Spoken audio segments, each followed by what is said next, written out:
ನೀವು ನೋಡ್ತಾ ಇದ್ದೀರಾ ಇದು HCN ಸುದ್ದಿ ವಾಹಿನಿ ಅರ್ಪಿಸುವ HCN ನ್ಯೂಸ್. ನಾನು ಪ್ರಿಯಾ. ಈಗ ಮುಖ್ಯಾಂಶಗಳು.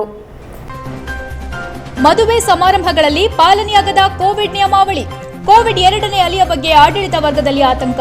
ವಿವಾಹ ಕಾರ್ಯಕ್ರಮಗಳಲ್ಲಿ ಕೊರೋನಾ ಸುರಕ್ಷತೆಗಾಗಿ ಮಾರ್ಷಲ್ ನಿಯೋಜನೆ.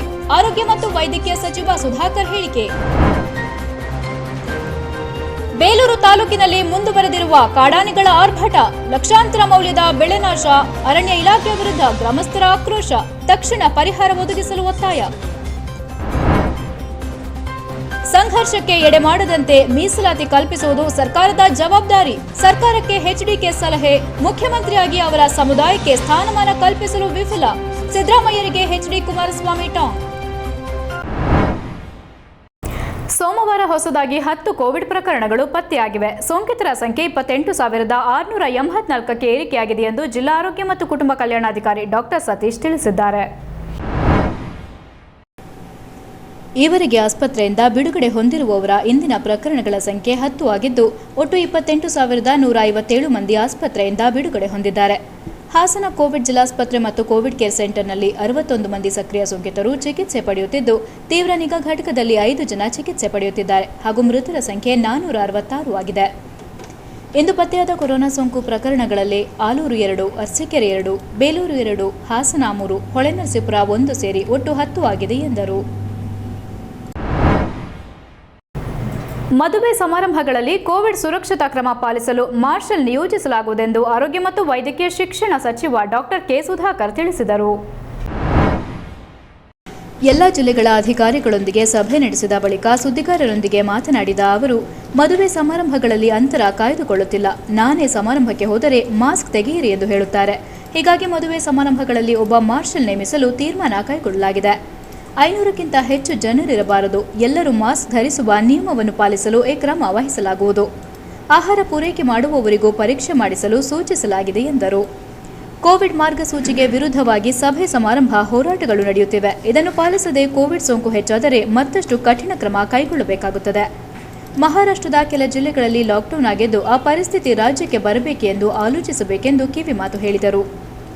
ಸರ್ಕಾರಿ ಇಲಾಖೆಗಳಲ್ಲಿ 2,90,000 ಮಂದಿ ಇದ್ದು, ಆರೋಗ್ಯ ಇಲಾಖೆಯ 4,24,573 ಮಂದಿಗೆ ಮೊದಲ ಕೋವಿಡ್ ಡೋಸ್ ನೀಡಲಾಗಿದೆ.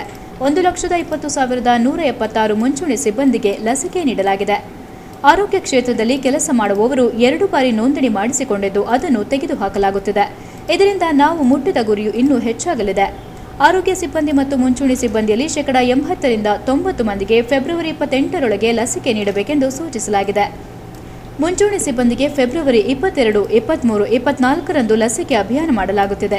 ಎಲ್ಲ ಅಧಿಕಾರಿಗಳಿಗೆ ಲಸಿಕೆ ಪಡೆಯಲು ತಾಕೀತು ಮಾಡಲಾಗಿದೆ ಎಂದು ತಿಳಿಸಿದರು.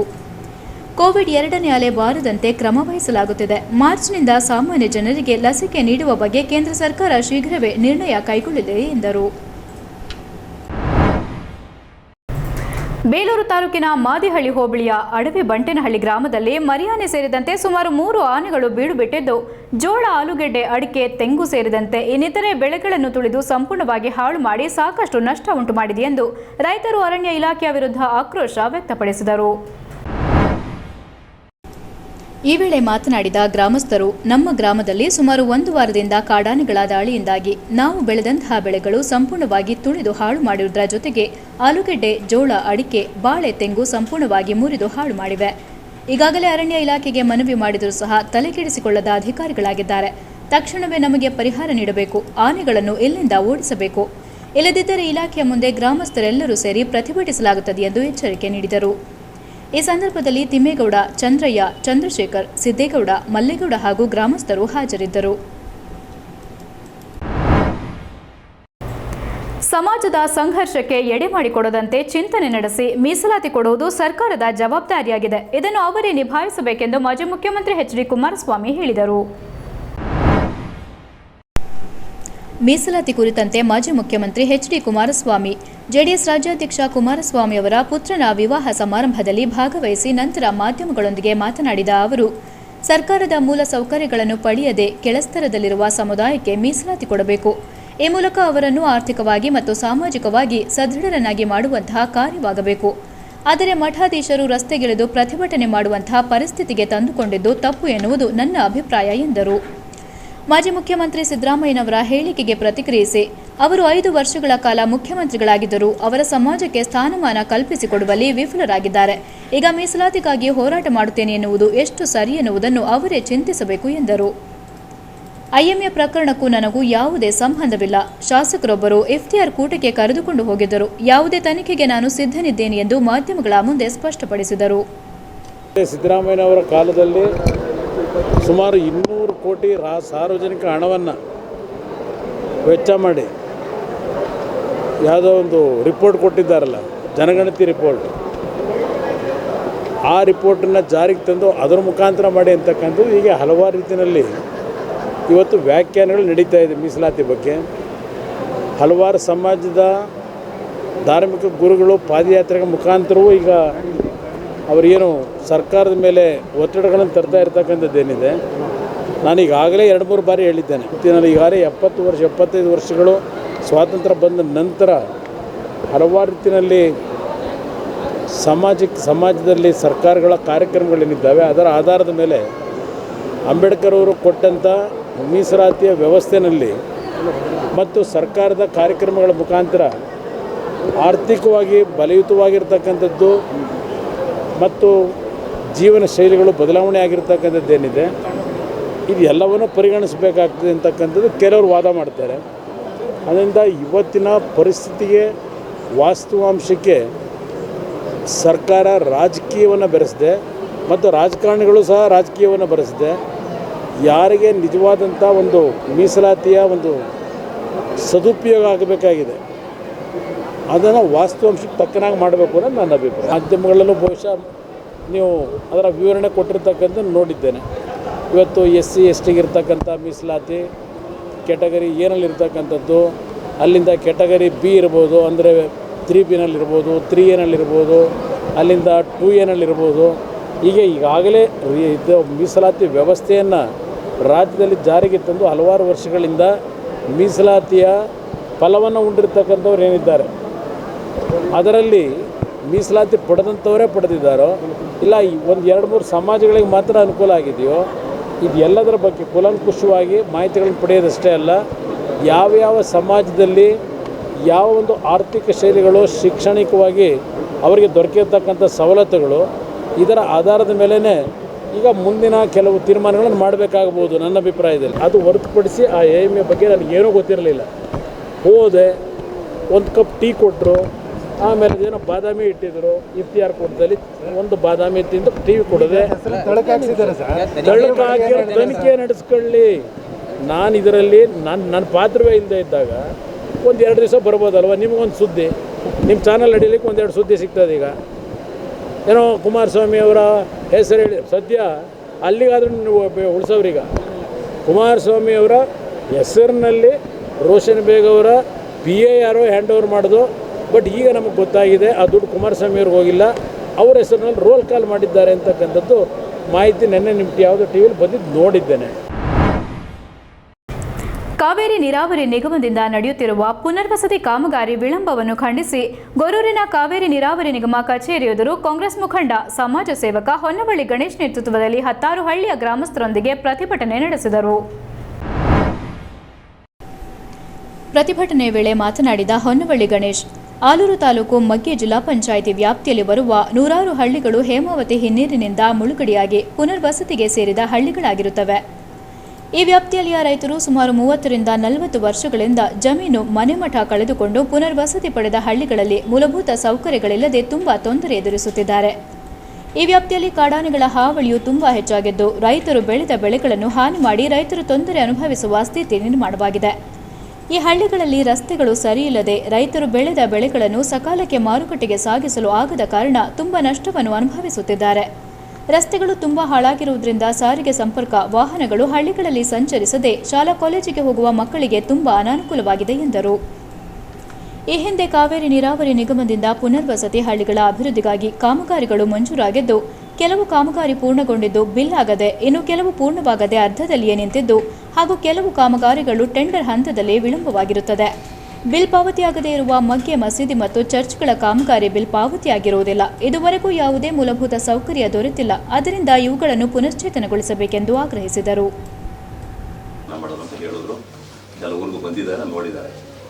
ಅದಾದ ನಂತರ ಕೆಲಸ ಕಾಮಗಾರಿಗಳು ಹೇಗಾಗಿದೆ ಅಂದರೆ ತುಂಬ ವಿಳಂಬ ಅಂತಂದರೆ ನಮ್ಮ ದೇವಸ್ಥಾನಗಳು ಈಗ ನೋಡಿ, ನಮ್ಮದೆಲ್ಲ ಮಲೆನಾಡು ಪ್ರದೇಶ, ಅರೆ ಮಲೆನಾಡು ಪ್ರದೇಶ, ನಮ್ಮದೆಲ್ಲ ಪುನವಸತಿ ಕಾಲೋನಿ ಎಲ್ಲ ಜಾಸ್ತಿ ಇರೋದು ಮುಳುಗಡೆ, ಕಾಡಾನೆ ಅವಳಿ. ನಮ್ಮಲ್ಲಿ ನಮ್ಮ ತಾಲೂಕಲ್ಲಿ ಹೆಚ್ಚು ಕಡಿಮೆ 150-160 ಹಳ್ಳಿ ಮುಳುಗಡೆ ನೀರೊಳಗೆ, ಒಂದು 60-70 ಹಳ್ಳಿ ನೀರೊಳಗಿದ್ದಾವೆ. ಇನ್ನೊಂದು 150-200 ಹಳ್ಳಿ ನಮ್ಮದು ಹಿನ್ನೀರು ನಂಚಿನಲ್ಲಿದೆ. ಎಲ್ಲ ಶೀತ. ನಮ್ಗೆ ಏನಷ್ಟು ಅನ್ಯಾಯ ಆಗಿದೆ ಅಂದರೆ ನೋಡಿ, ಈ ಕಡೆ ನೀವು ಹೊಳೆನರಸೀಪುರ, ಅರಕಲಗೂಡು ಕಡೆಗೆಲ್ಲ ನಾಲೆಗೆ ಶೀತ ಸೀಪೇಜ್ ಅಂತಂದು 2 ಕಿಲೋಮೀಟ್ರ್ 3 ಕಿಲೋಮೀಟ್ರ್ ಪರಿಹಾರ ಕೊಟ್ಟಿದ್ದೀರಿ. ಮೋಟ್ರಲ್ಲಿ ನೀರು ಬಿಟ್ಟು ನಡು ರೋಡ್ ಬಿಟ್ಟು ಕೆಸರು ಮಾಡೋದ್ರಲ್ಲಿ ಕೂಡ ಪರಿಹಾರ ಕೊಟ್ಟಿದ್ದೀರಿ. ತಾವು ವಸ್ತು ಬರೀದ್ದೀರಾ, ಬೇಜಾರು ಮಾಡ್ಕೋಬಾರ್ದು. ಪ್ರತಿಭಟನಾಕಾರರ ಮನವಿ ಸ್ವೀಕರಿಸಿ ಮಾತನಾಡಿದ ಕಾವೇರಿ ನೀರಾವರಿ ನಿಗಮದ ಅಧಿಕಾರಿಗಳು, ಕೊರೋನಾ ಕಾರಣದಿಂದ ಕೆಲವೊಂದು ಕಾಮಗಾರಿಗಳು ವಿಳಂಬವಾಗಿದ್ದು ಏಪ್ರಿಲ್ ಮೇ ತಿಂಗಳಿನ ಒಳಗೆ ಕಾಮಗಾರಿ ಪೂರ್ಣಗೊಳಿಸಲಾಗುವುದು ಎಂದರು. ಇನ್ನು ರಸ್ತೆ, ದೇವಾಲಯ, ಏತ ನೀರಾವರಿ ಯೋಜನೆಗಳು ಮತ್ತೊಮ್ಮೆ ಪರಿಶೀಲನೆ ಮಾಡಿ ಕಾಮಗಾರಿಗಳು ಎಲ್ಲೆಲ್ಲಿ ಸಮಸ್ಯೆಯಾಗಿವೆ ಎನ್ನುವುದನ್ನು ಪರಿಹರಿಸುವ ನಿಟ್ಟಿನಲ್ಲಿ ಕ್ರಮ ಕೈಗೊಳ್ಳಲಾಗುವುದು ಎಂದರು.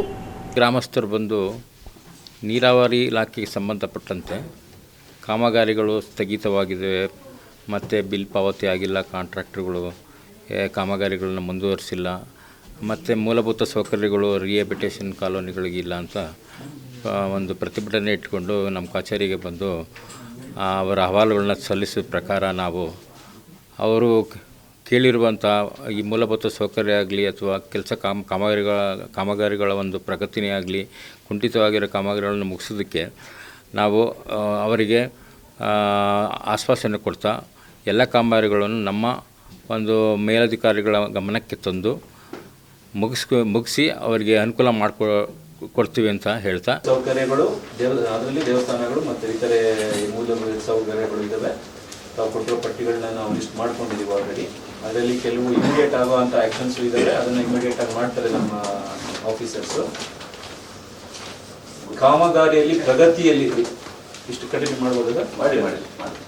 ಪ್ರಗತಿಯಲ್ಲಿರೋ ಕಾಮಗಾರಿಗಳು ಅಂದರೆ ಕೆಲವು ಕಾಮಗಾರಿಗಳು ವಿಳಂಬವಾಗಿರೋದು, ಅದನ್ನು ಈಗ ಇಮಿಡಿಯೇಟ್ ಆ್ಯಕ್ಷನ್ ತಗೊಳ್ಳೋದಕ್ಕೆ ಆಲ್ರೆಡಿ SC ಸಾಹೇಬರು ಇನ್ಸ್ಟ್ರಕ್ಷನ್ಸ್ ಕೊಟ್ಟಿದ್ದಾರೆ, CE ಅವರು ಇನ್ಸ್ಟ್ರಕ್ಷನ್ಸ್ ಕೊಟ್ಟಿದ್ದಾರೆ.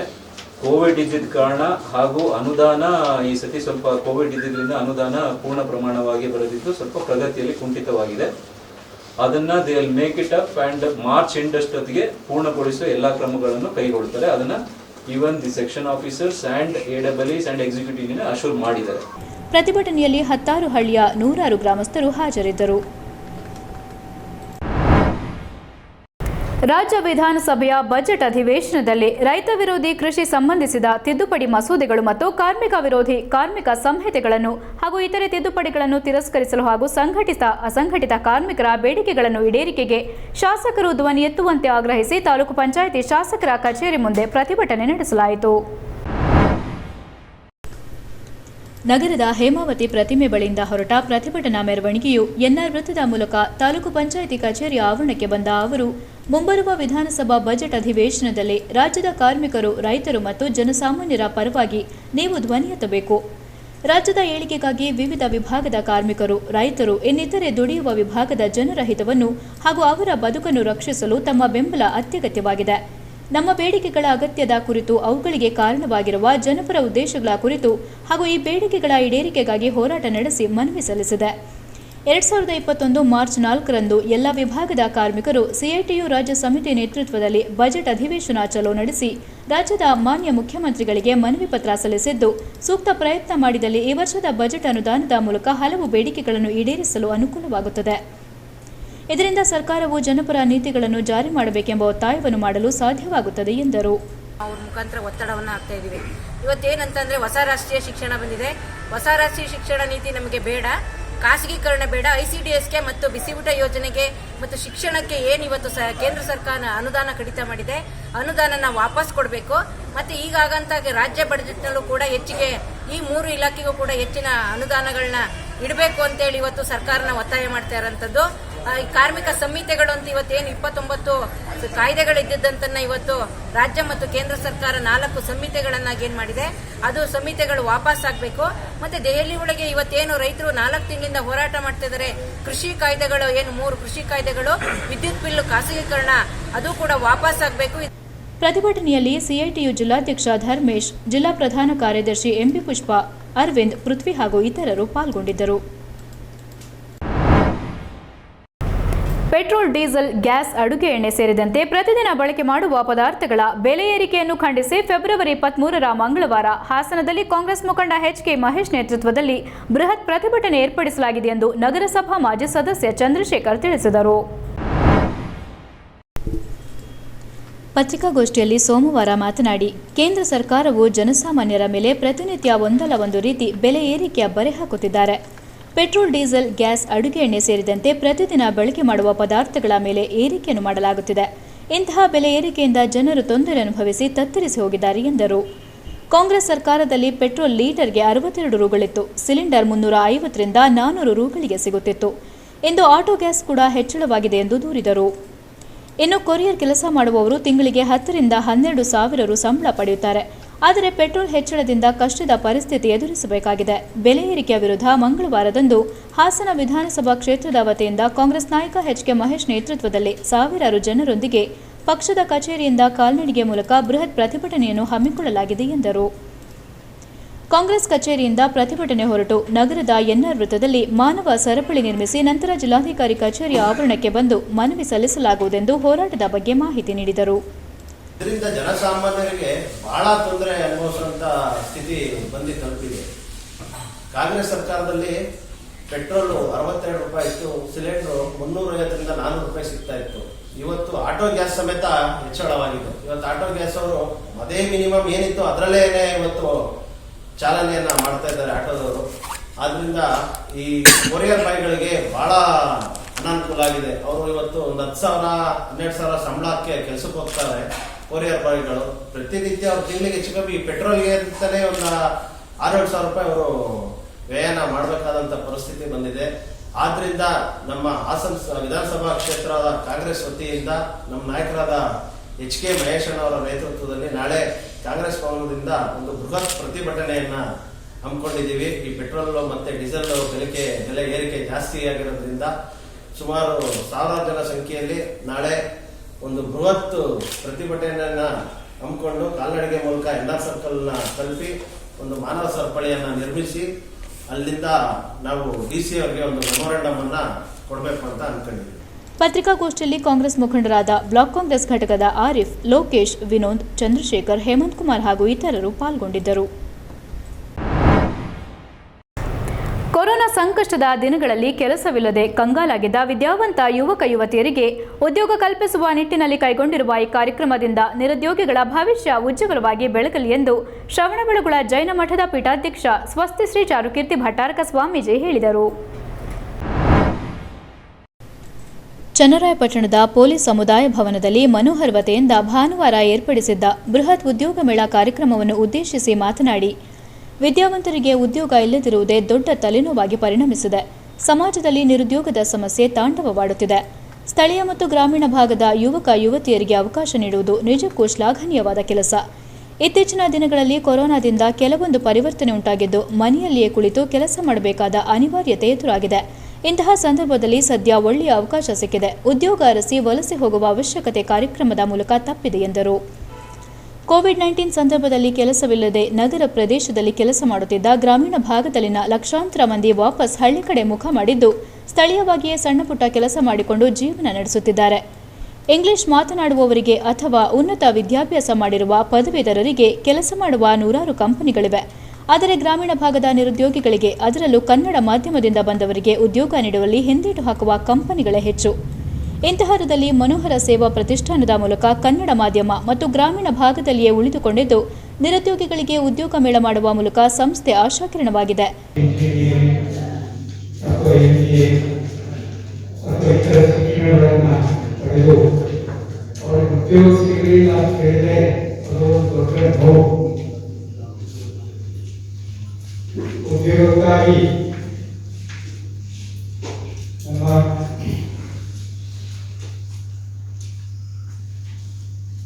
ಕನ್ನಡದ ಎಷ್ಟೋ ಕಾರ್ಯಗಳು ಕೂಡ ಓದಿ ಇಂಗ್ಲಿಷ್ನಲ್ಲೇ ಅಧ್ಯಯನ ಮಾಡಿ ಇವತ್ತು ಉದ್ಯೋಗ ಸಿಗುವಂತಾಗಿದೆ. ಆದರೂ ಕೂಡ ಕನ್ನಡ ಎಲ್ಲರೂ ಕೂಡ ಕನ್ನಡದ ಮೇಲೆ ಪ್ರೀತಿ ಕೊಟ್ಟರು. ಈಗಾಗಲೇ ಹಲವಾರು ಮಂದಿ ಆಸ್ಪತ್ರೆ ಕೆಲಸ ತೊರೆದು ಮನೆ ಕಡೆ ತೆರಳಿದ್ದಾರೆ. ಬದುಕು ಹಾಗೂ ಭವಿಷ್ಯ ನಾವು ಅಂದುಕೊಂಡಂತಿರುವುದಿಲ್ಲ. ಕಾಲ ಬದಲಾದಂತೆ ವ್ಯವಸ್ಥೆಯ ಏರಿಳಿತ ಸಹ ಬದಲಾಗುತ್ತದೆ. ಉದ್ಯೋಗ ಇಲ್ಲದೆ ಬದುಕು ನಿರ್ವಹಣೆ ಸಾಧ್ಯವಿಲ್ಲ. ಕೊರೋನಾ ಸಂದರ್ಭದಲ್ಲಿ ಉದ್ಯೋಗಕ್ಕಾಗಿ ಅಲೆದಾಡಿದ ದಿನಗಳೆಷ್ಟೋ. ಆದರೆ ಇಂತಹ ಕಾರ್ಯಕ್ರಮಗಳು ಗ್ರಾಮೀಣ ಭಾಗದ ಪ್ರತಿಭೆಗಳಿಗೆ ಹೆಚ್ಚು ಪರಿಣಾಮಕಾರಿಯಾಗುತ್ತದೆ ಎನ್ನುವುದು ಆಯ್ಕೆಯಾದ ವಿದ್ಯಾರ್ಥಿ ವಿಶಾಲ್ ಮಾತನಾಡಿದರು.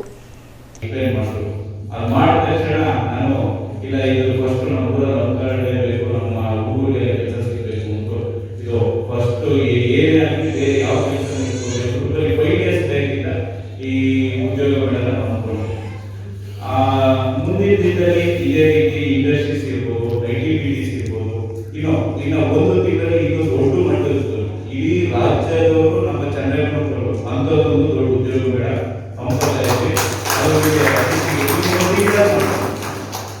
ಇನ್ನು ಉದ್ಯೋಗ ಮೇಳದಲ್ಲಿ ಆಯ್ಕೆಯಾದ ಅಭ್ಯರ್ಥಿಗಳಿಗೆ 3 ರಿಂದ 6 ತಿಂಗಳು ತರಬೇತಿ ನೀಡಿ ರಾಜ್ಯದ ಪ್ರತಿಷ್ಠಿತ ಕಂಪನಿಗಳಿಗೆ ಉದ್ಯೋಗವನ್ನು ಕಲ್ಪಿಸಿಕೊಡಲಾಗುತ್ತದೆ.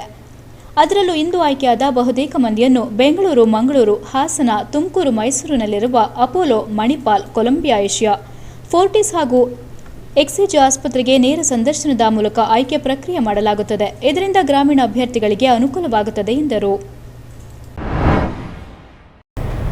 ಅಂಬೇಡ್ಕರ್ ಸಂವಿಧಾನದ ಕೆಲ ಕಾನೂನುಗಳು ಪ್ರಸ್ತುತವಲ್ಲ, ತಿದ್ದುಪಡಿ ಅನಿವಾರ್ಯ ಎಂದು ಹೇಳಿಕೆ ನೀಡಿರುವ ಸಾಹಿತಿ ದೊಡ್ಡರಂಗೇಗೌಡರು ಸ್ಪಷ್ಟನೆ ಕೊಡದಿದ್ದರೆ ಅವರ ಮನೆ ಮುಂದೆ ಧರಣಿ ಮಾಡಲಾಗುತ್ತದೆ ಎಂದು ದ್ರಾವಿಡ ಭೀಮಾರ್ಮಿಯ ರಾಜ್ಯಾಧ್ಯಕ್ಷ ಸಂಪತ್ ಸುಬ್ಬಯ್ಯ ಎಚ್ಚರಿಸಿದರು. ಪತ್ರಿಕಾಗೋಷ್ಠಿಯಲ್ಲಿ ಸೋಮವಾರದಂದು ಮಾತನಾಡಿ, ಇಡೀ ವಿಶ್ವದ ಸಂವಿಧಾನವನ್ನು ತಜ್ಞರೆಲ್ಲ ಭಾರತದ ಸಂವಿಧಾನ ಸರ್ವಕಾಲಕ್ಕೂ ಪ್ರಸ್ತುತ ಎಂದು ಹೆಮ್ಮೆಯಿಂದ ಹೇಳುತ್ತಿರುವಾಗ ಡಾ.ಬಿ.ಆರ್. ಅಂಬೇಡ್ಕರ್ ಬರೆದಿರುವ ಸಂವಿಧಾನದಲ್ಲಿಯೇ ಎಲ್ಲವನ್ನು ಅನುಭವಿಸಿ ಈಗ ಸಂವಿಧಾನ ಇಂದಿನ ದಿನಗಳಿಗೆ ಅಪ್ರಸ್ತುತ, ಇದನ್ನು ತಿದ್ದುಪಡಿ ಮಾಡಬೇಕೆಂದು 86ನೇ ಅಖಿಲ ಭಾರತ ಕನ್ನಡ ಸಾಹಿತ್ಯ ಸಮ್ಮೇಳನದ ನಿಯೋಜಿತ ಅಧ್ಯಕ್ಷ ಪ್ರೊಫೆಸರ್ ದೊಡ್ಡರಂಗೇಗೌಡರ ಮಾತು ಖಂಡನೀಯ ಎಂದರು. ಸಂವಿಧಾನದ ಯಾವ ಆರ್ಟಿಕಲ್ ಅಪ್ರಸ್ತುತ ಎಂಬುದನ್ನು ಸ್ಪಷ್ಟಪಡಿಸಬೇಕು. ಯಾವುದನ್ನು ತಿದ್ದುಪಡಿ ಮಾಡುತ್ತೀರಿ, ಏನಂತ ತಿದ್ದುಪಡಿ ಮಾಡುತ್ತೀರಿ ಎಂದು ಪ್ರಶ್ನೆ ಮಾಡಿದ ಅವರು, ಬೇಜವಾಬ್ದಾರಿ ಹೇಳಿಕೆ ನೀಡಿ ದಿಕ್ಕು ತಪ್ಪಿಸಬಾರದು. ಕೂಡಲೇ ಸ್ಪಷ್ಟನೆ ನೀಡದಿದ್ದರೆ ಲಕ್ಷಾಂತರ ಸಂಖ್ಯೆಯಲ್ಲಿ ನಿಮ್ಮ ಮನೆ ಮುಂದೆ ಧರಣಿ ಮಾಡುವುದಾಗಿ ಹೇಳಿದರು. ಪರಿಷತ್ತಿನ ಕಾರ್ಯಕ್ರಮದಲ್ಲಿ ಏನು ಹಿರಿಯ ಸಾಹಿತಿ ಎಂದು ಕರೆದುಕೊಳ್ಳುವ ನಾವು ತುಂಬ ಅವರನ್ನ ದೊಡ್ಡರಂಗೇಗೌಡರು ಅಂದರೆ ದೊಡ್ಡ ವಿಚಾರವಂತರು ಅಂದ್ಕೊಂಡಿದ್ದಾರೆ. ಏನು ದೊಡ್ಡರಂಗೇಗೌಡರು ಒಂದು ಸ್ಟೇಟ್ಮೆಂಟ್ ಕೊಡ್ತಾರೆ, ಅಂಬೇಡ್ಕರ್ ಸಂವಿಧಾನ ಅಂದು ಬರೆದಂತಹ ಸಂವಿಧಾನ ಇಂದಿನ ಘಟ್ಟಕ್ಕೆ ಪ್ರಸ್ತುತವಲ್ಲ. ಅಂದ್ರೆ ಇಂದಿನ ಘಟ್ಟದಲ್ಲಿ ಅದನ್ನ ಬದಲಾವಣೆ ಮಾಡಬೇಕು, ತಿದ್ದುಪಡಿ ಮಾಡಬೇಕು ಅಂತ ಒಂದು ಸ್ಟೇಟ್ಮೆಂಟ್ ಕೊಟ್ಟಿರ್ತಾರೆ. ಸಂವಿಧಾನ ತಿದ್ದುಪಡಿ ಮಾಡಬೇಕು ಅಂತ ನಾವು ಕೇಳೋದ್ರಲ್ಲಿ ಸ್ಪಷ್ಟೀಕರಣ ಮಾಡಬೇಕು. ಮೊಟ್ಟ ಮೊದಲಿಗೆ ಹಾಸನ ಕನ್ನಡ ಸಾಹಿತ್ಯ ಪರಿಷತ್ತು ಇದನ್ನ ಕ್ಷಮೆಯಾಚನೆ ಮಾಡಿ ಜೊತೆಗೆ ಒಂದು ಸ್ಪಷ್ಟೀಕರಣ ಕೊಡ್ಬೇಕು. ನಮಗೆ ಯಾವ ಉದ್ದೇಶ ಇಟ್ಕೊಂಡವರು ಕನ್ನಡ ಸಾಹಿತ್ಯ ಪರಿಷತ್ತಿನ ಕಾರ್ಯಕ್ರಮದಲ್ಲಿ ಕನ್ನಡದ ಅಳಿವುಳಿ ಬಗ್ಗೆ, ಇವತ್ತು ಏನು ಹಿಂದಿ ಹೇರಿಕೆ ಬಗ್ಗೆ ಚರ್ಚೆ ಆಗ್ತಿರ್ತಕ್ಕಂಥ ಪ್ರಸ್ತುತದಲ್ಲಿ, ರೈತ ಹೋರಾಟಗಳ ವಿಷಯಗಳ ಪ್ರಸ್ತುತದಲ್ಲಿ ನೀವು ಅದ್ರ ಬಗ್ಗೆ ಮಾತಾಡೋದ್ಬಿಟ್ಟು ಕನ್ನಡದ ಬಗ್ಗೆ ಮಕ್ಕಳಿಗೆ ಅಳಿವು ಉಳಿವ ಬಗ್ಗೆ ಹೇಳದ್ಬಿಟ್ಟು ನೀವು ಸಂವಿಧಾನದ ತಿದ್ದುಪಡಿ ಮಾಡಿ ಪ್ರಸ್ತುತ ಅಂಬೇಡ್ಕರ್ ಅಂದಿನ ಸಂವಿಧಾನ ಹಿಂದಿಗೆ ಸರಿಯಾಗಿ ಹೋಲಿಕೆ ಆಗಲ್ಲ ಅಂದ್ರೆ ಆ ಮಾತಿನ ಅರ್ಥ ನಮಗೆ ತಿಳಿಸ್ಬೇಕು. ಜೊತೆಗೆ ಕನ್ನಡ ಸಾಹಿತ್ಯ ಪರಿಷತ್ ಹತ್ರ ಒಂದು ಸ್ಪಷ್ಟೀಕರಣ ಕೊಡಬೇಕು. ಹೌದು, ಅವರು ಹೇಳಿಕೆ ನಾವು ಬದ್ಧವಾಗಿದ್ದೀವಿ, ಇಲ್ಲ ಬದ್ಧವಾಗಿಲ್ಲ ಆ ಹೇಳಿಕೆಗೆ ಅಂತ. ಯಾಕೆ ಏನ್ ಮಾಡ್ಬೇಕಂದ್ರೆ ಇಡೀ ವಿಶ್ವದ ಸಂವಿಧಾನ ತಜ್ಞರೆಲ್ಲ ಭಾರತದ ಸಂವಿಧಾನ ಒಪ್ಕೊಂಡಿದ್ದಾರೆ. ಹೌದು, ಇಂದಿಗೂ ಅಲ್ಲ, ಇನ್ನು ಮುಂದಿನ ತಲೆಮಾರುಗಳಿಗೂ ಪ್ರಸ್ತುತವಾಗಿ ಅದಿರಬೇಕು. ಎಲ್ಲರಿಗೂ ಸರ್ವರಿಗೂ ಸಮಪಾಲು, ಸರ್ವರಿಗೂ ಸಮಪಾಡು ಅಂತ ಕೊಟ್ಟಿರ್ತಕ್ಕಂಥ ಏಕೈಕ ದೊಡ್ಡ ಸಂವಿಧಾನ ಭಾರತದ ಸಂವಿಧಾನ ಅಂತ. ಈ ಸಂವಿಧಾನವನ್ನ ನೀವು ಅರ್ಥ ಮಾಡ್ಕೊಳ್ದೇನೆ, ಸಂವಿಧಾನದ ಬಗ್ಗೆ ಸಂವಿಧಾನದ ಪುಸ್ತಕ ಓದ್ದನೆ, ಈ ಯಾವ ಅರಿವಿಲ್ಲದೆ ಸಹ ಏಕಾಏಕಿ ನೀವು ನೂರಾರು ಮಕ್ಕಳು ಕನ್ನಡ ಸಾಹಿತ್ಯ ಪರಿಷತ್ತಲ್ಲಿ ಕಾರ್ಯಕ್ರಮದಲ್ಲಿ ಮಕ್ಕಳ ಮುಂದೆ ನೀವು ಸಂವಿಧಾನದ ತಿದ್ದುಪಡಿ ಮಾಡ್ಬೇಕಂತ ಹೇಳಿದಾಗ ಮಕ್ಕಳು ಏನನ್ನ ತಿಳ್ಕೋಬೇಕು, ಏನ್ ಕಲಿಬೇಕು ಅನ್ನೋದನ್ನ ನಮ್ಗೆ ಗೊಂದಲ ಆಗಿದೆ. ಅದರ ಸ್ಪಷ್ಟೀಕರಣ ಮಾಡಬೇಕು. ನಾವು ಅವ್ರಿಗೆ ನೇರವಾಗಿ ಕೇಳೋದಂದ್ರೆ ಸಂವಿಧಾನದಲ್ಲಿ ಯಾವ್ದನ್ನ ತಿದ್ದುಪಡಿ ಮಾಡಬೇಕು, ಈ ತಿದ್ದುಪಡಿನ ಯಾವ ಆರ್ಟಿಕಲ್ ಯಾವ ಕಾಲನ್ನ ತಿದ್ದುಪಡಿ ಮಾಡಬೇಕು ಅಂತ ನಾವು ಈ ಮೂಲಕ ಕೇಳ್ಕೊಳ್ತೀವಿ ಅವ್ರನ್ನ. ಜೊತೆಗೆ ಅವ್ರು ನಿಜವಾಗ್ಲೂ ಅವರ ಒಂದು ಬೇಜವಾಬ್ದಾರಿ ಹೇಳಿಕೆ ಈ ಕೂಡಲೇ ಸ್ಪಷ್ಟನೆ ನೀಡದಿದ್ರೆ ನಾವು ಅವ್ರ ಮನೆ ಮುಂದೆ ಲಕ್ಷಾಂತರ ಜನ ಸೇರಿ ಪ್ರತಿಭಟನೆ ಮಾಡಿ ರಾಜ್ಯ ಸರ್ಕಾರಕ್ಕೆ ಈ ಮೂಲಕ ನಾವೇನ್ ಮನವಿ ಮಾಡ್ತೀವಿ ಅಂದ್ರೆ, ಏನು ಅವರು ಕನ್ನಡ ಸಾಹಿತ್ಯ ಪರಿಷತ್ತಿನ ಏನು ಮುಂದಿನ ಅಧ್ಯಕ್ಷ ಅಂತ ಏನು ಘೋಷಣೆ ಮಾಡಿದ್ದಾರೆ, ಈ ಕೂಡಲೇ ಅವ್ರನ್ನ ವಜಾ ಮಾಡಬೇಕು. ಪತ್ರಿಕಾಗೋಷ್ಠಿಯಲ್ಲಿ ದ್ರಾವಿಡ್ ಭೀಮಾರ್ಮಿಯ ರಾಜ್ಯ ಕಾರ್ಯಾಧ್ಯಕ್ಷ HR ಪ್ರಸಾದ್, ಜಿಲ್ಲಾ ಮುಖಂಡ ಪ್ರೀತಂ ಸುರೇಶ್, ದಲಿತ ಮುಖಂಡರಾದ ಅನಂತರಾಜು, ಸಚಿನ್ ಎಸ್ ಗೌಡ, ಮಧು ಹಾಗೂ ಇತರರು ಪಾಲ್ಗೊಂಡಿದ್ದರು. ಸಂಘ ಸಂಸ್ಥೆಗಳು ಪೌರಾಣಿಕ ಹಾಗೂ ಸಾಮಾಜಿಕ ಹಿನ್ನೆಲೆಯುಳ್ಳ ಸಾಂಸ್ಕೃತಿಕ ಕಾರ್ಯಕ್ರಮವನ್ನು ಆಯೋಜನೆ ಮಾಡಿದರೆ ಮುಂದಿನ ಪೀಳಿಗೆಗೆ ಮಾದರಿ ಸಂದೇಶ ನೀಡಬಹುದಾಗಿದೆ ಎಂದು ಅರ್ಕಲ್ಗೂಡು ಪೊಟ್ಯಾಟೊ ಕ್ಲಬ್ ಅಧ್ಯಕ್ಷ ಎಚ್ ಯೋಗ ರಮೇಶ್ ತಿಳಿಸಿದರು. ಅರ್ಕಲ್ಗೂಡು ಪಟ್ಟಣದ ಶಿಕ್ಷಕರ ಭವನದಲ್ಲಿ ಶನಿವಾರ ದೊಡ್ಡಮ್ಮದೇವಿ ಕಲಾ ಮತ್ತು ಸಾಂಸ್ಕೃತಿಕ ಸಂಘ ಹಮ್ಮಿಕೊಂಡಿದ್ದ ಹಗಲು ನಾಟಕೋತ್ಸವ ಕಾರ್ಯಕ್ರಮದಲ್ಲಿ ವಿಜೇತರಾದ ಕಲಾವಿದರಿಗೆ ಬಹುಮಾನ ವಿತರಣೆ ಮಾಡಿ ಮಾತನಾಡಿದ ಅವರು, ರಾತ್ರಿ ವೇಳೆ ನಡೆಯುವ ನಾಟಕಗಳನ್ನು ಜನರು ವೀಕ್ಷಣೆ ಮಾಡಲು ಹಿಂದೇಟು ಹಾಕುವ ಸಂದರ್ಭದಲ್ಲಿ ಹಗಲು ವೇಳೆ ಪೌರಾಣಿಕ ನಾಟಕ ಪ್ರದರ್ಶನ ಮಾಡಿ ಜನಮೆಚ್ಚುಗೆ ಗಳಿಸಿ ಪ್ರಶಸ್ತಿ ಪಡೆದುಕೊಂಡಿರುವ ಎಲ್ಲ ಕಲಾವಿದರ ಮುಂದಿನ ಜೀವನ ಸಂತೃಪ್ತಿಯಿಂದ ಕೂಡಿರಲಿ ಎಂದು ಶುಭ ಹಾರೈಸಿದರು. ಹಿಂದೆ ಗ್ರಾಮೀಣ ಪ್ರದೇಶದಲ್ಲಿ ಜರುಗುವ ನಾಟಕ ಪ್ರದರ್ಶನದಲ್ಲಿ ಭಾರೀ ಸಂಖ್ಯೆಯಲ್ಲಿ ಜನರು ಸೇರುತ್ತಿದ್ದರು. ಸಾಮಾಜಿಕ ಜಾಲತಾಣ ಮತ್ತು ಟಿವಿ ಮಾಧ್ಯಮಗಳ ಪ್ರಭಾವದಿಂದ ಗ್ರಾಮೀಣ ಕಲೆಗಳಿಗೆ ಮನ್ನಣೆ ಸಿಗುತ್ತಿಲ್ಲ.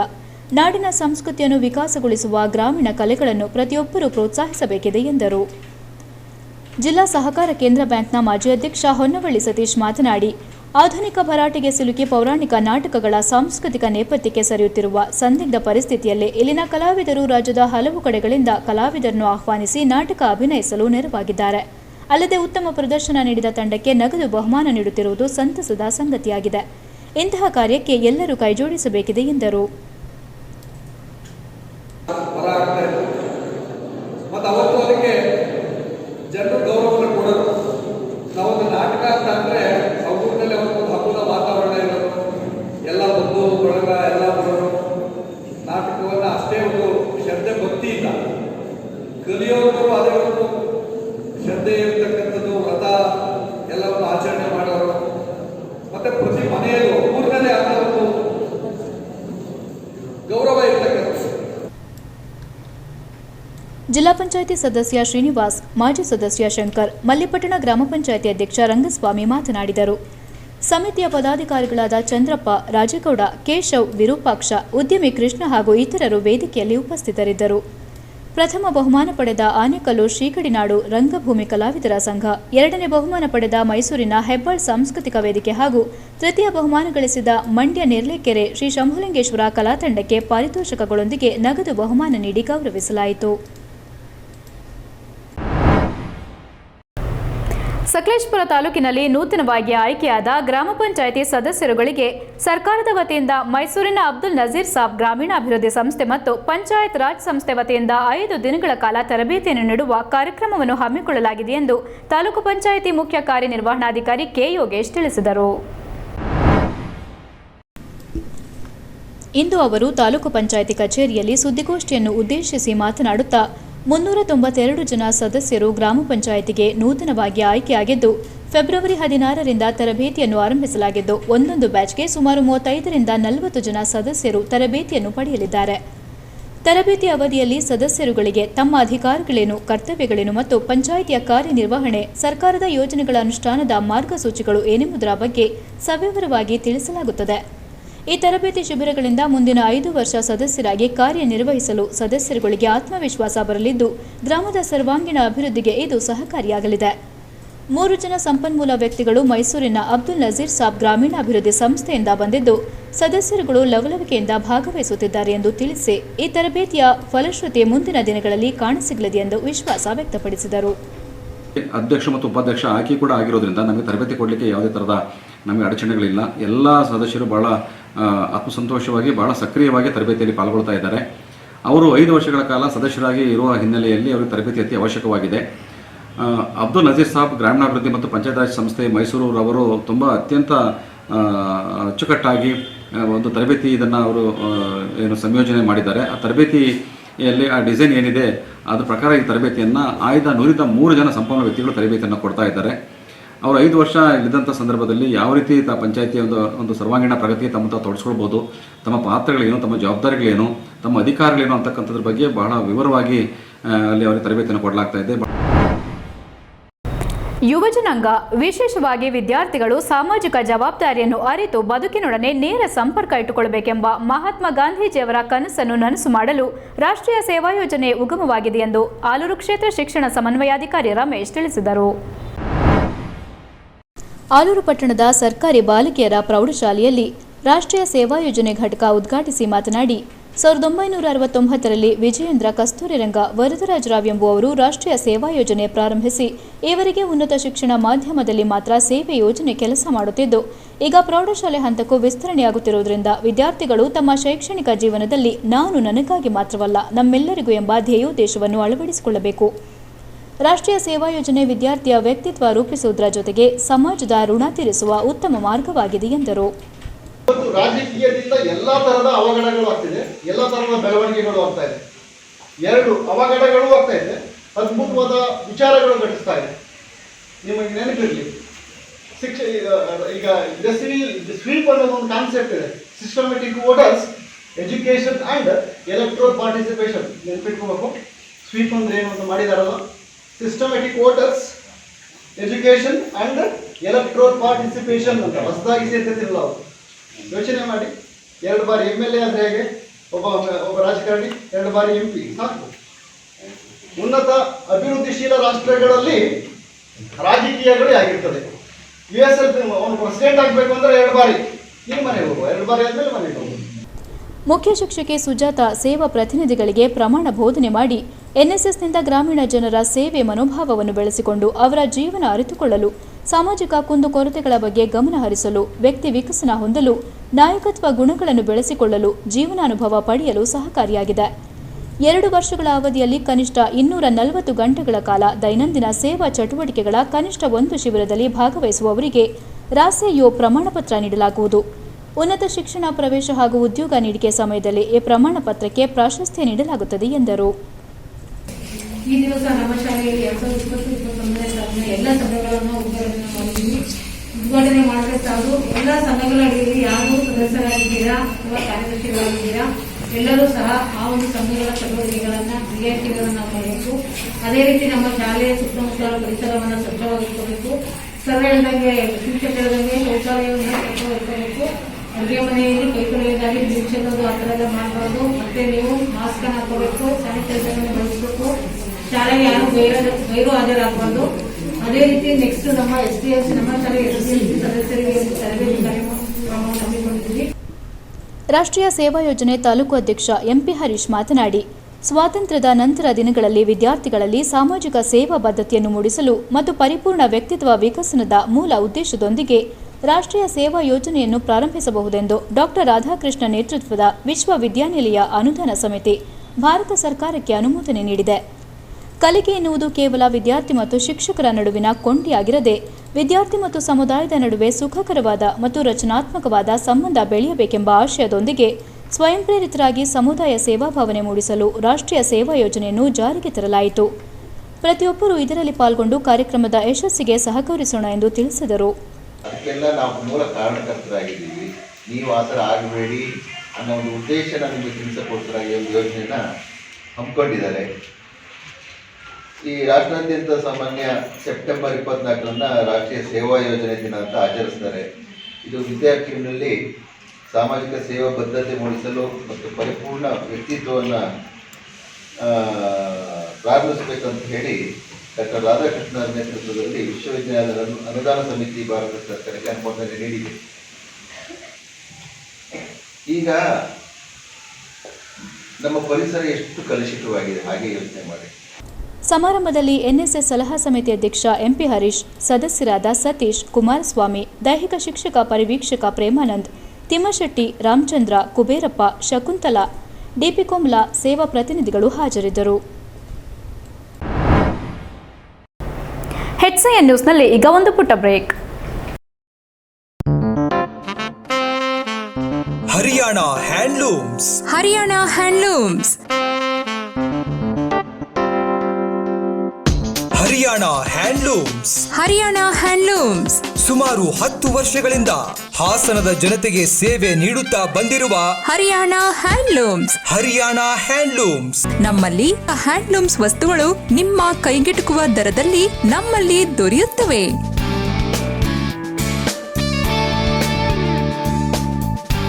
ಹಿಂದೆ ಭೇಟಿ ಕೊಡಿ. ಹರಿಯಾಣ ಹ್ಯಾಂಡ್ಲೂಮ್ಸ್, ಕಟ್ಟಿನಕೆರೆ ಮಾರ್ಕೆಟ್, ಹಳೆ ಬಸ್ ನಿಲ್ದಾಣದ ರಸ್ತೆ, ಹಾಸನ. ಹೊಯ್ಸಳ ಹೋಂಡಾ. ಹೊಯ್ಸಳ ಹೋಂಡಾ. ಹಾಸನದ ಹೆಸರಾಂತ ಹೋಂಡಾ ದ್ವಿಚಕ್ರ ವಾಹನಗಳ ಏಕೈಕ ಶೋರೂಮ್ ಹೊಯ್ಸಳ ಹೋಂಡಾ. ಪೃಥ್ವಿ ಥಿಯೇಟರ್ ಎದುರು BM ರಸ್ತೆ, ಹಾಸನ. ನಮ್ಮ ಇತರೆ ಶಾಖೆಗಳು ಬೇಲೂರು, ಅರಸೀಕೆರೆ, ಹಳೇಬೀಡಿನಲ್ಲಿ ಲಭ್ಯವಿದೆ. ಹೆಚ್ಚಿನ ಮಾಹಿತಿಗಾಗಿ ಸಂಪರ್ಕಿಸಿ 7022615666 ಮತ್ತು 7406931010. ಕೋವಿಡ್-19 ಕೊರೋನಾ ವಿರುದ್ಧದ ಹೋರಾಟಕ್ಕಾಗಿ ಎಲ್ಲಾ ರೀತಿಯ ಮುಂಜಾಗ್ರತಾ ಕ್ರಮವನ್ನ ಪಾಲಿಸುತ್ತಿದ್ದೇವೆ. ಮಂಗಳ ಆಸ್ಪತ್ರೆ. ಹಾಸನದ ಪ್ರತಿಷ್ಠಿತ ಆಸ್ಪತ್ರೆಗಳಲ್ಲಿ ಒಂದಾದ ಮಂಗಳ ಆಸ್ಪತ್ರೆಯು ಕರ್ನಾಟಕ ರಾಜ್ಯದಲ್ಲಿ 15ನೇ ಸ್ಥಾನ ಪಡೆದು ಹಾಸನದ ಹಿರಿಮೆಯನ್ನು ಹೆಚ್ಚಿಸಿದ ಮಂಗಳ ಆಸ್ಪತ್ರೆಯ ವ್ಯವಸ್ಥಾಪಕರಾದ ಡಾಕ್ಟರ್ ಅಶೋಕ್ ಗೌಡರ ಸಾರಥ್ಯದಲ್ಲಿ ಇದೀಗ ಮಲ್ಟಿ ಸ್ಪೆಷಾಲಿಟಿ ಆಸ್ಪತ್ರೆಯಾಗಿ ಕಾರ್ಯನಿರ್ವಹಿಸುತ್ತಿದ್ದು ಹಾಸನ ಜಿಲ್ಲೆಯ ಏಕೈಕ NABH ಆಸ್ಪತ್ರೆಯಾಗಿದೆ. Doctor Nandan Ashok gastroenterologist ಮತ್ತು ಹೆಪಟೋಬಿಲಿಯರಿ ಸರ್ಜನ್ ಇವರ ಸಾರಥ್ಯದಲ್ಲಿ ಸರ್ಜಿಕಲ್ ಗ್ಯಾಸ್ಟ್ರೋ ಎಂಟ್ರಾಲಜಿ, ಲ್ಯಾಪ್ರೋಸ್ಕೋಪಿಕ್ ಶಸ್ತ್ರಚಿಕಿತ್ಸಾ ಸೌಲಭ್ಯ ಪ್ರಾರಂಭವಾಗಿದೆ. ಈ ಸಾಮಾನ್ಯರಿಗೂ ಉತ್ತಮ ಸೇವೆ, 24 ಗಂಟೆಗಳ ಚಿಕಿತ್ಸಾ ಸೌಲಭ್ಯವಿದೆ. ಮಾಹಿತಿಗಾಗಿ ಸಂಪರ್ಕಿಸಿ ಮಂಗಳ ಆಸ್ಪತ್ರೆ. ಕರೆ ಮಾಡಿ 08172267236 ಮತ್ತು 261891. ಬ್ರೇಕ್ನ ನಂತರ HCN ನ್ಯೂಸ್ಗೆ ಸ್ವಾಗತ. ಜಿಲ್ಲಾಧಿಕಾರಿಗಳ ನಡೆ ಗ್ರಾಮದ ಕಡೆ ಕಾರ್ಯಕ್ರಮದ ಅಡಿ ಹೊಳೆನರಸೀಪುರ ತಾಲೂಕಿನ ಹಳೇಕೋಟೆ ಹೋಬಳಿ ದೊಡ್ಡಕುಂಚೆ ಗ್ರಾಮದಲ್ಲಿ ಗ್ರಾಮ ವಾಸ್ತವ್ಯ ಕಾರ್ಯಕ್ರಮ ಆಯೋಜಿಸಲಾಗಿದ್ದು ಎಲ್ಲ ತಾಲೂಕು ಮಟ್ಟದ ಅಧಿಕಾರಿಗಳು ಹಾಜರಿದ್ದರು. ಸದರಿ ಸಂದರ್ಭದಲ್ಲಿ ಗ್ರಾಮದ ಕುಂದುಕೊರತೆಗಳ ಬಗ್ಗೆ ಆಲಿಸಲಾಯಿತು. ಸ್ಮಶಾನ ಜಾಗ ಒತ್ತುವರಿ, ಕೆರೆ ಒತ್ತುವರಿ, ಪಿಂಚಣಿ, ದುರಸ್ತಿ, ಪೌತಿ ಖಾತೆ, ನಮೂನೆ 1 ರಿಂದ 5 ಮುಂತಾದ ಇತರೆ ಇಲಾಖೆಗಳ ಅನೇಕ ಸಮಸ್ಯೆಗಳ ಕುರಿತು ಸಾರ್ವಜನಿಕರಿಂದ ಸುಮಾರು 54 ಅರ್ಜಿಗಳು ಸ್ವೀಕೃತವಾದವು. ಸಮಸ್ಯೆಗಳನ್ನು ಸ್ಥಳದಲ್ಲಿಯೇ ಬಗೆಹರಿಸಲು ಕ್ರಮ ವಹಿಸಲಾಯಿತು. ಗ್ರಾಮದ ಸರ್ಕಾರಿ ಶಾಲೆಯಲ್ಲಿ ಸಸಿ ನೆಡಲಾಯಿತು. ನಂತರ ಕಾರ್ಯಕ್ರಮದ ಸಮಾರೋಪ ಸಮಾರಂಭದಲ್ಲಿ ಶಾಸಕ HD ರೇವಣ್ಣ ಭಾಗವಹಿಸಿದರು. ಪಿಂಚಣಿ ಮತ್ತು ಮಾಶಾಸನ ಆದೇಶ ಪ್ರತಿಗಳನ್ನು ಫಲಾನುಭವಿಗಳಿಗೆ ವಿತರಿಸಲಾಯಿತು. ಅಲ್ಲೇ ಹೋಗ್ಬೋದು, ಅಲ್ಲಿಂದ ಡಾಕ್ಟರ್ ಬೇಕು ಅಂದ್ರೆ ಅಲ್ಲೇ ಸಿಗ್ತಾರೆ, ನಿಮ್ಗೆ ಮೂಲ ಡಾಕ್ಟರ್ ಬೇಕು ಅಂದ್ರೆ ಸಿಗ್ತಾರೆ. ಏನು ಹೆಣ್ಮಕ್ಳಿಗೆ ಇವತ್ತು ದಿವಸದಲ್ಲಿ ಹೆಚ್ಚು ಸಿಜೇರಿಯನ್ ಸೆಕ್ಷನ್ ಆಗ್ತಾ ಇದೆ. ಹೊರಗಡೆ ಪ್ರೈವೇಟ್ ಆಸ್ಪತ್ರೆಗಳು 60 ರಿಂದ 70 ಸಾವಿರ ಲಕ್ಷಗಳಾದ್ರೂ ಆಗೋದಿಲ್ಲ. ನೀವು ಹೊರಗಡೆ ಸಿಕ್ಕಲ್ಲಿ 2,000 ಖರ್ಚು ಮಾಡಬೇಕಾಗಿಲ್ಲ, ಸಿಜೇರಿಯನ್ ಸೆಕ್ಷನ್ ಮಾಡಿ ಕಳಿಸ್ತಾರೆ. ಒಂದು ತಿಂಗಳಿಗೆ ಸುಮಾರು 140 ರಿಂದ 150 ಸಿಜೇರಿಯನ್ ಸೆಕ್ಷನ್, ಒಂದು ದಿವಸಕ್ಕೆ 3 ಸಿಜೇರಿಯನ್ ಸೆಕ್ಷನ್ ಮಾಡೋ 3-4 ನಮ್ಮ ತಾಲೂಕಲ್ಲಿ ಮಾಡ್ತಾರೆ. ಬೇರೆ ಎಲ್ಲೂ ಕೂಡ ತಾಲೂಕು ಆಸ್ಪತ್ರೆಯಲ್ಲಿ ಮಾಡೋದಿಲ್ಲ, ಜಿಲ್ಲೆಗೆ ಹೋಗ್ಬೇಕಾಗುತ್ತೆ. ನೀವು ನಮ್ಮೂರಲ್ಲಿ 2 ಬ್ಯಾಚ್ ಇದ್ದಾಗ ಆ ಥರ ಅಡುಗೆ ಮಾಡೋ ಬಾತು, ಇದು ಕಡಲೆಕಾಳು, ಬದನೆಕಾಯಿ ಇದು ಮಾಡೋದಿಲ್ಲ. ಆ ಥರ ಯಾವತ್ತು ಮಾಡ್ತಿದ್ರೆ ಈಗಿಲ್ರಿ ಅವ್ರು ಯಾರೋ ಬಟ್ರ್ ಕರ್ಕೊಂಡು ಬಂದಿರಿ, ಅವ್ರು ಸೋಡಾ ಹಾಕ್ತಾರೆ, ಅದು ತಿಂದು ಬಿಟ್ರೆ ಮತ್ತೆ ಮಾರೇ ಬೆಳಗ್ಗೆ ಬೆಂಕಿ ಇಟ್ಕೊಳ್ತೇವೆ. ಅದು 4 ದಿನದಿಂದ ಔಷಧಿ ತಗೋಬೇಕು ನಾವು. ನಮ್ ಅವ್ರು ನೀರು ಯಾವ್ದು ಹಾಕ್ತಾರೋ, ಇದೇನು ಹಾಕ್ತಾರೋ. ಎಷ್ಟು ಕಾಲೇಜು, ಮಾಸ್ಟರ್ ಕಾಲೇಜ್ ಅಂತ ಹೋಗ್ತೀವಿ, ಅವ್ರು 1 ಲಕ್ಷ ತಗೊಳ್ತಾರೆ. ಅವ್ರು ಯಾರು 1 ಲಕ್ಷ ತಗೊಂಡ ನೀನು 90,000 ರೂಪಾಯಿ 90% ಇದ್ರೆ ರಾಮಕೃಷ್ಣ ಮಾತ್ರ ಸೇರಿಸ್ಕೊಳ್ತಾರೆ. 90% 91 ಮಾಡೋದು ಅವಳೇ ಆಗ್ಬೇಕಾ? 90% ತಗೊಳ್ಳೋ ಹುಡುಗರನ್ನ ಏನ್ ಬೇಕೇ. ಶಾಸಕ HD ರೇವಣ್ಣ ಅವರು ಸಂಜೆ ಕಾರ್ಯಕ್ರಮದಲ್ಲಿ ಭಾಗವಹಿಸಿ ಗ್ರಾಮ ವಾಸ್ತವ್ಯ ಕಾರ್ಯಕ್ರಮವನ್ನು ಪ್ರಶಂಸಿಸಿದರು. ಈ ಸಂದರ್ಭದಲ್ಲಿ EO Yogesh, DYSP Lakshmegowda, engineer Prabhu, BEO Lokesh, Rajesh, ಕೃಷಿ ಇಲಾಖೆ, ತೋಟಗಾರಿಕೆ ಹಾಗೂ ರೇಷ್ಮೆ ಇಲಾಖೆ ಅಧಿಕಾರಿಗಳು ಹಾಗೂ ಇತರೆ ತಾಲೂಕು ಮಟ್ಟದ ಅಧಿಕಾರಿಗಳು, ಕಂದಾಯ ಇಲಾಖೆ ಸಿಬ್ಬಂದಿಗಳು, ಗ್ರಾಮ ಪಂಚಾಯಿತಿ ಸದಸ್ಯರು ಹಾಗೂ ಗ್ರಾಮಸ್ಥರು ಹಾಜರಿದ್ದರು. ನಂತರ ದೊಡ್ಡಕುಂಚೆ ಗ್ರಾಮದ ಹಾಸ್ಟೆಲ್ನಲ್ಲಿ ತಹಸೀಲ್ದಾರ್ ರಾತ್ರಿ ವಾಸ್ತವ್ಯ ಮಾಡಿದರು. ಬೆಳಗ್ಗೆ ಎದ್ದು ಗ್ರಾಮಸ್ಥರ ಕುಂದು ಕೊರತೆಗಳನ್ನು ಮತ್ತೆ ಆಲಿಸಿ ಚರಂಡಿಗಳನ್ನು ಸ್ವಚ್ಛಗೊಳಿಸಿ ಕೇಂದ್ರ ಸ್ಥಾನಕ್ಕೆ ತೆರಳಿದರು. ಬೇಲೂರು ತಾಲೂಕಿನ ರಾಷ್ಟ್ರೀಯ ಹಬ್ಬಗಳ ಆಚರಣಾ ಸಮಿತಿ ವತಿಯಿಂದ ಶಿವಾಜಿ ಜಯಂತಿ, ಸವಿತಾ ಮಹರ್ಷಿ ಹಾಗೂ ಸಂತ ಸೇವಾಲಾಲ್ ಹಾಗೂ ಸರ್ವಜ್ಞ ಜಯಂತ್ಯುತ್ಸವವನ್ನು ಆಚರಿಸಲಾಯಿತು. ಬೇಲೂರು ಪಟ್ಟಣದ ತಾಲೂಕು ಕಚೇರಿ ಸಭಾಂಗಣದಲ್ಲಿ ಶಾಸಕ KS ಲಿಂಗೇಶ್ ಮಹನೀಯರ ಭಾವಚಿತ್ರಕ್ಕೆ ಪುಷ್ಪಾಂಜಲಿ ಅರ್ಪಿಸುವ ಮೂಲಕ ಮಾತನಾಡಿ, ಮಹನೀಯರ ಜಯಂತಿ ಕೇವಲ ಆಡಂಬರವಾಗಬಾರದು, ಅದರ ಮೌಲ್ಯ ಸಿದ್ಧಾಂತಗಳನ್ನು ಅಳವಡಿಸಿಕೊಂಡಾಗ ಮಾತ್ರ ಆ ಜಯಂತಿಗೆ ಅರ್ಥ ಬರುತ್ತದೆ. ಯಾವುದೇ ಸಮಾಜವು ಶೈಕ್ಷಣಿಕ ಹಾಗೂ ಆರ್ಥಿಕವಾಗಿ ಹಿಂದುಳಿಯಬಾರದು. ಉನ್ನತ ಶಿಕ್ಷಣವನ್ನು ಪಡೆಯುವ ಮೂಲಕ ಸರ್ಕಾರದ ಸೌಲಭ್ಯಗಳು ಸದ್ಬಳಕೆ ಮಾಡಿಕೊಳ್ಳಬೇಕು. ಸವಿತಾ ಬಾಂಧವರು ನಾದಸ್ವರ ಹಾಗೂ ಕ್ಷೌರಿಕ ವೃತ್ತಿಯನ್ನು ಮಾಡುವ ಮೂಲಕ ಸಮಾಜದಲ್ಲಿ ಉತ್ತಮ ಕೆಲಸ ಮಾಡುತ್ತಿದ್ದಾರೆ. ಅದರಂತೆ ಈ ಕಾರ್ಯಕ್ರಮಕ್ಕೆ ನಾದಸ್ವರದ ಮೂಲಕ ಮೆರುಗು ನೀಡಿದ್ದಾರೆ. ಛತ್ರಪತಿ ಶಿವಾಜಿ ಮಹಾರಾಜರು ಹೋರಾಟದ ಮೂಲಕ ಹಿಂದೂ ಸಾಮ್ರಾಜ್ಯ ಸ್ಥಾಪಿಸಿದಂತಹ ಮಹಾನ್ ಪುರುಷ. ಅಲ್ಲದೆ ಪ್ರತಿಯೊಬ್ಬರಿಗೂ ಸಹ ಸಮಾನ ಅವಕಾಶ ಕೊಡುವ ಮೂಲಕ ಇಡೀ ವಿಶ್ವವೇ ಅವರನ್ನು ನೆನಪು ಮಾಡಿಕೊಳ್ಳುವಂತಹ ಕೆಲಸ ಮಾಡಿದ್ದಾರೆ ಎಂದರು. ವಿಷಬೀಜ ಇದೆ, ಅದೆಲ್ಲವೂ ಸಹ ಹೋಗಲಾಡಿಸಬೇಕು ಅಂತ ಅನೇಕ ಸಾಧು ಸಂತರು ಪ್ರಯತ್ನ ಮಾಡಿದರು.